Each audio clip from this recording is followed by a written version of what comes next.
شروع اللہ کے نام سے جو بڑا مہربان نہایت رحم والا ہے۔ اور اس وقت کو بھی یاد رکھو جب اللہ فرمائے گا کہ اے عیسیٰ ابن مریم، کیا تم نے لوگوں سے کہا تھا کہ اللہ کے سوا مجھے اور میری والدہ کو معبود مقرر کرو؟ وہ کہیں گے کہ تو پاک ہے، مجھے کب شایع تھا کہ میں ایسی بات کہتا جس کا مجھے کچھ حق نہیں۔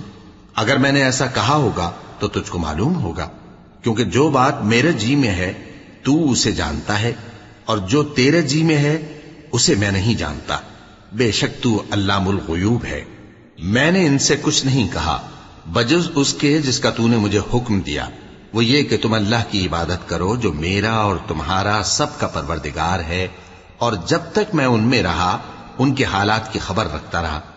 پھر جب تو نے مجھے دنیا سے اٹھا لیا تو تو ہی ان کا نگراں تھا، اور تو ہر چیز سے خبردار ہے۔ اگر تو ان کو عذاب دے تو یہ تیرے بندے ہیں، اور اگر انہیں بخش دے تو تیری مہربانی، اس لیے کہ تو ہی غالب ہے، حکمت والا ہے۔ اللہ فرمائے گا کہ آج وہ دن ہے کہ سچوں کو ان کی سچائی ہی فائدہ دے گی۔ ان کے لیے باغ ہیں جن کے نیچے نہریں بہ رہی ہیں، ہمیشہ ہمیشہ وہ ان میں بستے رہیں گے۔